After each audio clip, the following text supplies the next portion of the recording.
Italy এম্বাসির কাছে কৃতজ্ঞ। আসলে আমরা ইতালি এম্বাসির কাছে যেতে পারবো না, পররাষ্ট্র মন্ত্রণালয়ের কাছে যেতে পারবো না, ওদেরকে কৃতজ্ঞতা জানানোর জন্যই আমরা আমরা আপনাদেরকে এখানে বলেছি। আমরা এই মরদেহগুলো এখন আমাদের কাছে অতি দ্রুত এসে গেছে এবং সম্পূর্ণ সরকারি খরচে এসেছে এবং এই খরচ সরকার বহন করেছে। আমরা খুবই বিশেষভাবে কৃতজ্ঞ, খুবই কৃতজ্ঞ বাংলাদেশ প্রবাসী কল্যাণ মন্ত্রণালয়, আমরা কৃতজ্ঞ বাংলাদেশ পররাষ্ট্র মন্ত্রণালয়ের কাছে, আমরা কৃতজ্ঞ ইতালি বাংলাদেশ এম্বাসির কাছে। স্পেশালি আমরা আরো কৃতজ্ঞ ইতালি বাংলাদেশ এম্বাসির শ্রম উইং এর কাউন্সিলর আসিফানান সিদ্দিক সাহেবের কাছে। আমরা আমরা মানে আমরা বিশেষ করে এই তিনটা সংস্থাকে আমরা অনেক অনেক ধন্যবাদ জানাচ্ছি এবং ওদের প্রতি কৃতজ্ঞতা প্রকাশ করছি। আরেকটা বিষয় হচ্ছে ওর অয়নের পাসপোর্টটা আমরা খুব দ্রুত সময়ের মধ্যে পেয়েছি। এটাও আমাদের বাংলাদেশ পাসপোর্ট অফিসের আরেকটা ভালো কাজ।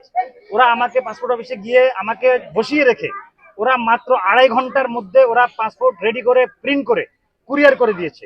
আসলে আমরা অনেকেই হয়তো এগুলো বিভিন্ন জায়গা মতো যাইতে পারি না বলে বদনাম করি।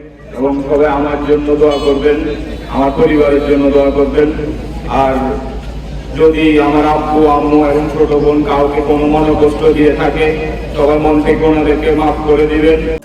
সাই apps, doctor serial, bill payment, cashback, ব্যবসা বৃদ্ধি আর অনলাইনে আয়ের সুযোগ সব এক অ্যাপে। সাই অ্যাপস আজই ডাউনলোড করুন। স্মার্ট জীবনের নতুন যাত্রা শুরু করুন।